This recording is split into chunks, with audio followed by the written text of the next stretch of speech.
여러분, 몸에 좋다고 믿고 매일같이 먹던 음식 하나 때문에 어느 날 갑자기 신장 수치가 위험하다는 이야기를 들었다면 그 기분이 어떠실 것 같습니까? 나는 평생 건강식만 먹었는데 약도 줄이고 팝도 조심했는데 왜 내 몸이 이런 신호를 보내는지 도무지 이해가 안 되는 순간 말입니다. 요즘 이런 이야기를 정말 자주 듣습니다. 나는 콩밥밖에 안 먹었어요. 검은 콩이 몸에 좋다 해서 매일 챙겨 먹었어요. 그런데 검사 결과를 받아들고 나면 의사에게서 이런 말을 듣는 경우가 생깁니다. 신장 기능이 예전 같지 않다. 단백질 섭취를 조금 조절해야 할 것 같다. 여러분, 여기서 아주 중요한 질문 하나를 던져야 합니다. 정말 몸에 좋다고 알려진 음식은 모든 사람에게 언제나 같은 방식으로 좋은 걸까요? 오늘 이 이야기는 특정 음식을 나쁘다고 몰아가는 이야기가 아닙니다. 여러분이 평생 믿어온 건강 상식 중 지금 내 몸 상태에서는 다시 생각해 봐야 할 것들을 과학적으로 짚어보는 시간입니다. 특히 오늘 이야기의 중심에 있는 음식, 검은 콩입니다. 예로부터 검은 콩은 피를 맑게 하고 기운을 보충하고 노화를 늦추는 음식으로 알려져 왔습니다. 밭에서 나는 소고기라는 말도 있고 어르신들 사이에서는 몸이 허할 때 꼭 챙겨 먹는 음식으로 여겨져 왔죠.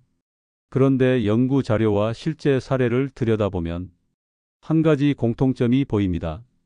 검은 콩이 문제가 되는 게 아니라 검은 콩을 대하는 방식이 문제인 경우가 많다는 점입니다. 나는 건강하다고 생각했는데 내 몸은 이미 예전 같지 않은 상태였고 그걸 모른 채 매일같이 같은 음식을 반복해서 먹으면서 부담이 쌓인 경우입니다. 여러분, 나이가 들면 몸은 조용히 변합니다. 어느 날 갑자기 무너지는 게 아니라 서서히 아주 조용히 신호를 보냅니다. 소변이 예전만큼 시원하지 않다거나 밤에 화장실을 자주 가게 된다거나 아침에 손발이 더 잘 붓는다거나 이런 변화들 말입니다. 그런데 우리는 이런 신호를 나이 들어서 그렇지 하고 가볍게 넘겨버리는 경우가 많습니다. 제가 연구 자료를 보면서 늘 강조하는 것이 하나 있습니다. 노화는 피할 수 없지만 노화로 인한 손상 속도는 늦출 수 있다는 점입니다. 그 차이를 만드는 것이 바로 매일 반복하는 식습관입니다. 검은 콩 이야기를 본격적으로 하기 전에 이야기를 들려드리겠습니다. 70을 넘기신 한 어머님이 계셨습니다. 평생 크게 아파본 적 없이 밭일도 하시고 손주도 돌보시며 활기차게 지내시던 분이었습니다. 이분의 식탁에는 항상 검은 콩이 올라왔습니다. 밥에도 넣고 볶아서 간식으로도 드시고 콩이 좋다는 이야기를 들을 때마다 더 열심히 챙겨 드셨다고 합니다. 그러던 어느 날부터 몸이 예전 같지 않다는 느낌이 들기 시작했습니다. 다리가 자주 붓고 몸이 쉽게 피곤해지고 밤잠이 자주 끊겼습니다. 검사를 받아보니 신장 기능 수치가 떨어져 있다는 이야기를 들었습니다. 그분이 가장 혼란스러워 하셨던 건 나는 나쁜 거 안 먹었는데 왜 이러냐는 점이었습니다. 여기서 우리가 짚어야 할 핵심이 있습니다. 건강식이라는 이름으로 먹는 음식도 내 몸 상태에 따라서는 부담이 될 수 있다는 사실입니다. 신장은 우리 몸의 정수기와 같습니다. 젊을 때는 필터가 새 것이라 노폐물도 잘 걸러내고 부담이 와도 회복이 빠릅니다. 하지만 나이가 들면 이 필터가 조금씩 낡아갑니다. 처리 속도가 느려지고 한 번에 감당할 수 있는 양이 줄어듭니다. 이 상태에서 단백질이 많은 음식이나 대사가 필요한 성분을 매일같이 반복해서 넣어주면 신장은 쉴 틈이 없어집니다. 검은 콩에는 단백질과 퓨린 성분이 들어 있습니다. 건강한 신장을 가진 분들에게는 문제가 되지 않을 수 있습니다. 하지만 이미 기능이 약해진 상태에서는 이 성분들이 부담으로 작용할 수 있다는 보고들이 있습니다. 그래서 어떤 분들은 검은 콩을 먹고 더 기운이 나지만 어떤 분들은 몸이 무거워지고 부종이 심해지고 검사 수치가 나빠지는 경험을 하게 됩니다. 여러분, 이건 누가 잘못해서 생긴 문제가 아닙니다. 정보 없이, 기준 없이 그저 좋다는 말만 믿고 오래 반복해 온 습관의 결과일 뿐입니다. 그래서 오늘 이 영상의 목적은 하나입니다.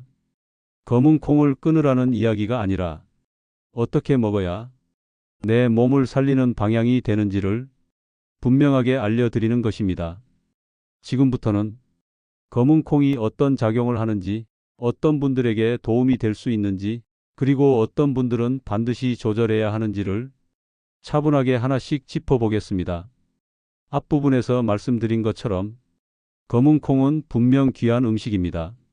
문제는 좋고 나쁨이 아니라 어디에 어떻게 작용하느냐입니다. 음식은 약처럼 한 군데만 작용하지 않습니다. 몸 전체를 돌면서 각 기관에 서로 다른 영향을 줍니다. 그래서 지금부터는 검은 콩이 몸속에서 어떤 역할을 하는지, 뇌와 혈관, 뼈, 그리고 신장에 각각 어떤 식으로 영향을 주는지 차분하게 하나씩 살펴보겠습니다. 먼저 뇌 이야기부터 해보겠습니다. 나이가 들면 기억력이 떨어진다고들 말합니다. 그런데 의학계에서는 기억력이 사라진다기보다 전달 속도가 느려진다고 설명합니다. 머릿속 정보를 주고받는 신호가 예전보다 더디게 움직이면서 방금 생각한 것도 잠깐 멈칫하는 순간이 생기는 겁니다. 검은 콩에는 레시틴이라는 성분이 들어 있습니다. 연구에 따르면 이 성분은 뇌세포 사이의 막을 부드럽게 유지하고 신호 전달을 돕는 역할을 할 수 있습니다. 쉽게 말해 머릿속 전선에 낀 먼지를 조심스럽게 닦아주는 역할이라고 생각하시면 됩니다. 그래서 적절한 양의 검은 콩은 집중력 유지나 일상적인 기억 관리에 도움이 될 수 있습니다. 하지만 여기서 중요한 점이 있습니다. 뇌에 좋다고 해서 많이 먹는다고 효과가 더 커지지는 않는다는 점입니다. 뇌는 영양을 천천히 꾸준히 받아들이는 기관입니다. 과도한 단백질이나 불필요한 대사 부담은 오히려 피로를 키울 수 있습니다. 다음은 혈관입니다. 혈관은 젊을 때는 탄력이 있습니다. 하지만 나이가 들수록 벽이 딱딱해지고 안쪽에 찌꺼기가 쌓이기 쉬워집니다. 검은 콩 껍질에 들어있는 안토시아닌 성분은 항산화 작용을 통해 혈관 내 산화 스트레스를 줄이는데 도움이 될 수 있다는 보고들이 있습니다. 혈액이 흐르는 길이 조금이라도 부드러워지면 손발이 차던 느낌이나 쉽게 저리던 증상이 완화되는 경우도 있습니다. 하지만 혈관 역시 한계가 있습니다. 이미 혈압약을 복용 중이거나 신장 기능이 약해진 상태에서는 혈관을 좋게 하겠다는 목적만 보고 특정 음식을 반복 섭취하는 것이 부담이 될 수 있습니다. 혈관과 신장은 항상 함께 움직이기 때문입니다. 이제 뼈 이야기를 해보겠습니다. 50 이후부터 뼈는 눈에 띄게 약해집니다. 특히 여성분들은 호르몬 변화와 함께 골밀도 감소가 빨라집니다. 검은 콩에 들어있는 이소플라본 성분은 뼈 대사에 관여해 칼슘이 빠져나가는 속도를 늦추는 데 도움을 줄 수 있다고 알려져 있습니다. 그래서 일부 연구에서는 이 성분이 포함된 식단을 유지한 경우 골밀도 감소 속도가 완만해졌다는 결과도 보고되고 있습니다.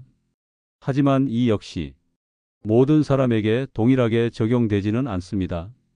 이미 칼슘 보충제를 복용 중이거나 신장이 약한 상태에서는 무조건 더 먹는 것이 좋은 선택이 아닐 수 있습니다. 칼슘은 뼈로 가야 할 때는 도움이 되지만 몸 밖으로 잘 배출되지 못하면 다른 문제를 만들 수 있기 때문입니다. 여기서 자연스럽게 신장 이야기로 이어집니다. 신장은 우리 몸에서 노폐물을 걸러내는 역할을 합니다. 단백질 대사 산물, 요산, 여러 찌꺼기들을 소변으로 배출하는 기관입니다. 검은 콩에는 단백질과 함께 퓨린이라는 성분이 들어 있습니다. 이 성분은 몸속에서 요산으로 바뀝니다. 신장이 튼튼한 상태에서는 큰 문제가 되지 않습니다. 필요한 만큼 걸러내고 배출하면 그만입니다. 하지만 신장 기능이 떨어진 상태에서는 이 요산이 몸 안에 오래 머무를 수 있습니다. 그 결과 관절이 예민해지거나 소변 배출이 불편해지거나 부종이 심해지는 신호가 나타날 수 있습니다. 그래서 어떤 분들은 검은 콩을 먹고 몸이 가벼워졌다고 느끼지만 어떤 분들은 몸이 무겁고 붓는 느낌을 받게 됩니다. 이 차이는 음식의 문제가 아니라 몸 상태의 차이입니다. 여러분, 이 지점에서 꼭 기억하셔야 할 말이 있습니다. 건강식은 몸이 감당할 수 있을 때 비로소 약이 됩니다. 지금까지 말씀드린 것처럼 검은 콩은 뇌, 혈관, 뼈에 분명 의미 있는 작용을 할 수 있습니다. 하지만 신장 기능이 예전 같지 않은 분들, 이미 단백질 섭취가 많은 식단을 유지하고 있는 분들, 부종이나 소변 변화가 느껴지는 분들께는 섭취 방식과 양을 반드시 다시 점검해야 합니다. 검은 콩은 끊어야 할 음식이 아니라 조절해야 할 음식입니다. 검은 콩이 몸에 들어오면 우리는 보통 좋은 쪽만 떠올립니다. 단백질, 식이섬유, 항산화 성분. 하지만 음식은 한 방향으로만 작용하지 않습니다.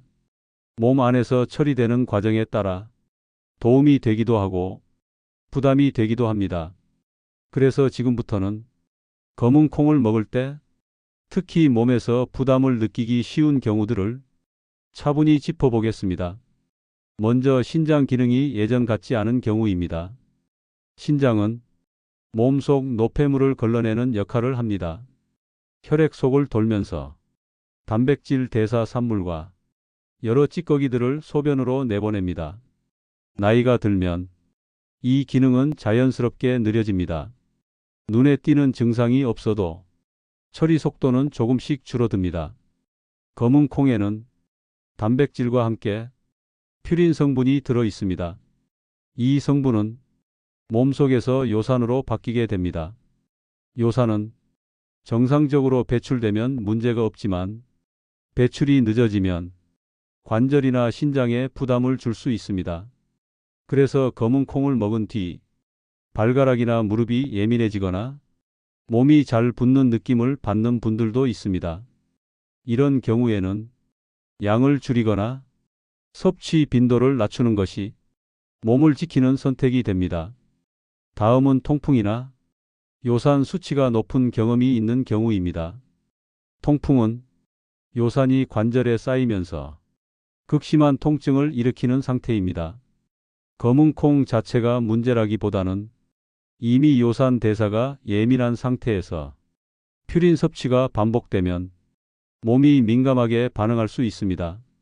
이런 분들은 검은 콩을 완전히 피할 필요는 없지만 연속 섭취는 피하고 양을 아주 소량으로 조절하는 것이 좋습니다. 다음으로 칼슘 보충제를 함께 섭취하는 경우입니다. 검은 콩에는 피트산이라는 성분이 들어 있습니다. 이 성분은 미네랄과 결합하는 성질이 있습니다. 칼슘을 보충하고자 영양제를 복용하면서 검은 콩을 같은 시간대에 먹게 되면 흡수 효율이 떨어질 수 있습니다. 몸에 넣었지만 제대로 쓰이지 못하는 상황이 되는 겁니다. 이런 경우에는 시간 간격을 두는 것만으로도 부담을 줄일 수 있습니다.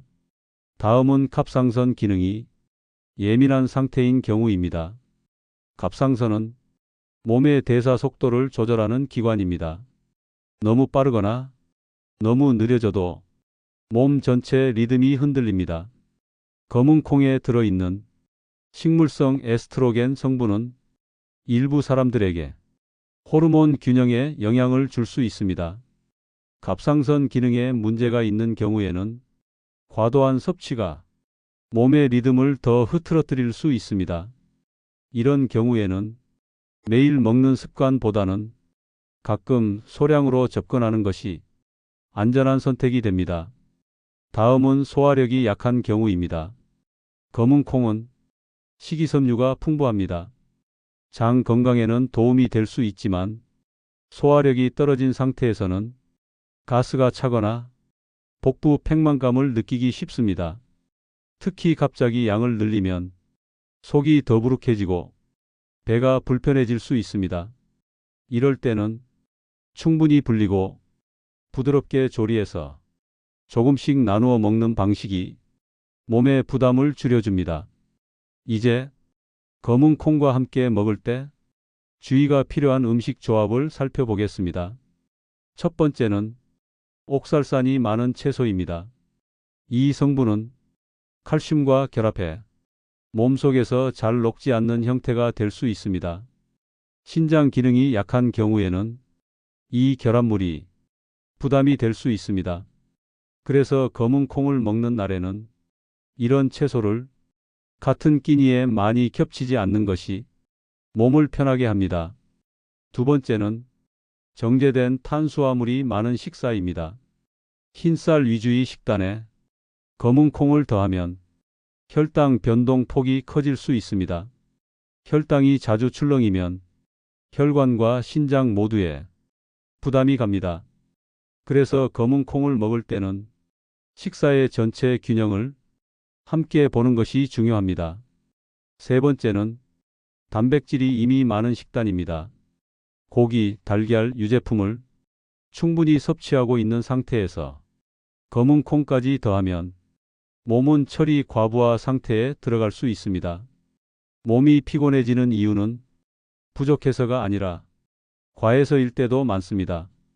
여기까지 들으시면서 이런 생각이 드실 수 있습니다. 그럼 도대체 어떻게 먹어야 하느냐? 검은 콩을 먹을 때 가장 먼저 생각해야 할 것은 얼마나 먹느냐가 아니라 내 몸이 지금 어느 상태냐입니다. 몸이 젊을 때와 지금의 몸은 같은 음식을 다르게 받아들입니다. 그래서 검은 콩을 먹을 때는 욕심을 버리는 것이 오히려 몸을 살리는 선택이 됩니다. 양부터 살펴보겠습니다. 검은 콩은 많이 먹는 음식이 아닙니다. 보조 역할을 하는 음식입니다. 밥에 넣어 먹을 경우에는 한 끼에 밥숟가락 기준으로 한 숟가락에서 많아도 두 숟가락이면 충분합니다. 매 끼니가 아니라 하루 한 번 혹은 이틀에 한 번 정도만으로도 몸은 충분히 반응합니다. 볶아서 간식처럼 먹는 경우라면 한 번에 손으로 집어 반 줌 정도면 충분합니다. 그 이상은 보충이 아니라 부담이 될 가능성이 커집니다. 다음은 조리 방식입니다. 검은 콩은 날것에 가까울수록 몸에 부담이 됩니다. 껍질이 단단하고 소화에 시간이 걸리기 때문에 충분히 불리는 과정이 중요합니다. 최소 반나절 이상 물에 불린 뒤 푹 익혀 먹는 것이 몸에 가장 편안합니다. 압력밥솥이나 푹 삶는 방식이 소화 부담을 줄이는 데 도움이 됩니다. 볶아서 먹을 경우에도 너무 딱딱하게 볶기보다는 속까지 열이 충분히 전달되도록 약불에서 천천히 볶는 것이 좋습니다. 속이 약한 분들은 콩을 그대로 씹어 먹기보다는 곱게 갈아서 죽이나 음료 형태로 섭취하는 것이 훨씬 편안할 수 있습니다. 이제 검은 콩과 함께 먹으면 몸이 조금 더 수월해지는 조합을 살펴보겠습니다. 첫 번째는 수분입니다. 검은 콩은 대사가 필요한 음식입니다. 몸 안에서 처리되는 과정에 물이 꼭 필요합니다. 물을 충분히 마시지 않으면 노폐물 배출이 더뎌지고 몸이 무거워질 수 있습니다. 그래서 검은 콩을 먹는 날에는 평소보다 물을 조금 더 신경 써서 마시는 것이 몸을 편하게 합니다. 두 번째는 부드러운 단백질입니다. 검은 콩만 단독으로 먹기보다는 부담이 적은 단백질과 함께 먹으면 대사가 훨씬 안정됩니다. 예를 들면 두부나 부드럽게 조리된 생선 같은 음식입니다. 이런 음식들은 검은 콩의 단백질 부담을 분산시켜주는 역할을 합니다. 세 번째는 기름기가 많지 않은 채소입니다. 검은 콩을 먹을 때 기름진 반찬이 많아지면 혈관과 소화 모두에 부담이 됩니다. 대신 무, 호박, 양배추처럼 부드럽고 수분이 많은 채소와 함께 먹으면 장 움직임이 훨씬 편안해집니다. 네 번째는 따뜻한 음식입니다. 찬 성질의 음식과 검은 콩을 함께 먹으면 속이 불편해지는 경우가 많습니다. 특히 소화력이 약한 분들은 따뜻한 국이나 미음, 죽 형태로 먹는 것이 몸에 잘 맞는 경우가 많습니다. 이제 하루 식사 안에서 검은 콩을 어떻게 배치할지 생각해 보겠습니다. 아침보다는 점심이나 이른 저녁이 몸에 부담이 적습니다. 아침은 몸이 아직 완전히 깨어나지 않은 상태이기 때문에 대사가 필요한 음식은 피로를 더할 수 있습니다. 늦은 밤 역시 피하는 것이 좋습니다. 잠자는 동안 신장이 쉬어야 할 시간에 대사가 필요한 음식이 들어오면 회복 속도가 느려질 수 있습니다. 검은 콩을 먹은 날 몸의 반응을 살피는 것도 중요합니다. 몸이 가벼운지, 붓는 느낌은 없는지, 소변색이나 양의 변화는 없는지 조용히 관찰해 보십시오. 몸은 항상 신호를 보냅니다. 우리가 바쁘다는 이유로 그 신호를 무시할 뿐입니다. 검은 콩은 몸을 바꾸는 음식이 아니라 몸의 흐름을 조절하는 음식입니다. 그래서 내 몸이 조금이라도 불편하다는 신호를 보내면 양을 줄이거나 간격을 늘리는 것이 가장 현명한 선택입니다. 이렇게 먹는다면 검은 콩은 부담이 아니라 조용한 조력자가 될 수 있습니다. 지금까지 이야기한 내용은 특별한 방법이 아닙니다. 새로운 재료를 사야 하는 것도 아닙니다. 그저 지금까지 아무 생각 없이 먹던 방식을 조금만 바꾸는 것입니다. 그 작은 차이가 몸에는 큰 차이를 만듭니다. 이제 이야기를 조금 천천히 정리해 보겠습니다. 검은 콩에 대한 이야기를 길게 나눴지만 사실 오늘 전하고 싶은 핵심은 콩 그 자체가 아닙니다. 우리가 나이를 먹어가면서 몸을 대하는 태도에 관한 이야기입니다. 젊을 때는 몸이 조금 무리를 해도 하룻밤 자고 나면 회복이 됐습니다. 그래서 무엇을 먹든 큰 고민 없이 넘길 수 있었습니다. 하지만 지금의 몸은 그때와는 다릅니다. 같은 음식을 먹어도 반응이 느리고 처리 속도도 다르고 회복까지 시간이 더 필요합니다. 이건 잘못이 아니라 자연스러운 변화입니다. 문제는 몸이 변했는데 우리는 여전히 예전 기준으로 먹고 움직이고 판단한다는 점입니다. 검은 콩도 마찬가지입니다. 몸에 좋다는 말만 믿고 매일같이 같은 방식으로 먹는다면 그건 건강관리가 아니라 습관의 반복일 뿐입니다. 몸은 늘 신호를 보냅니다. 조금 붓는다거나 소변이 불편해진다거나 이유 없이 피로가 쌓인다거나 속이 더부룩해지는 느낌들 말입니다. 이런 신호는 당장 병이 생겼다는 뜻이 아니라 지금 방식이 조금 맞지 않는다는 알림에 가깝습니다. 그래서 중요한 것은 끊어내는 결심이 아니라 조정하는 감각입니다. 무언가를 완전히 배제하려고 하면 오히려 몸과 마음이 더 경직됩니다. 반대로 조금 줄이고 간격을 두고 몸의 반응을 살피는 것만으로도 충분히 다른 결과가 나올 수 있습니다. 검은 콩은 잘 쓰면 도움을 주는 재료이고 무심히 반복하면 부담이 될 수 있는 재료입니다. 이 차이는 아주 작아 보이지만 시간이 지나면 몸에는 분명한 차이로 남습니다. 오늘 이 이야기를 들으시면서 나는 어떤 편일까? 조용히 한 번만 생각해 보셔도 충분합니다. 지금까지 먹어온 방식이 몸을 가볍게 했는지 아니면 어딘가 불편한 신호를 만들었는지 말입니다. 정답은 어디에도 적혀 있지 않습니다. 오직 여러분 몸만이 알고 있습니다. 앞으로 음식을 고를 때 몸에 좋다는 말보다 먹고 난 뒤 내 몸이 어떻게 반응하는지를 한 번 더 살펴보시길 바랍니다. 그 작은 관찰이 약보다 더 큰 역할을 할 수 있습니다. 이 이야기가 당장 무엇을 바꾸라고 재촉하지는 않겠습니다. 다만 다음에 밥상을 마주했을 때 검은 콩 한 숟가락을 보며 내 몸은 지금 이걸 어떻게 받아들일까? 잠깐이라도 생각해 보신다면 그걸로 충분합니다. 건강은 새로운 걸 더하는 데서 오기보다 지금 하고 있는 것을 조금 덜 무겁게 만드는 데서 시작되는 경우가 많습니다. 오늘 이야기 여러분 몸을 조금 더 이해하는 계기가 되었기를 바랍니다.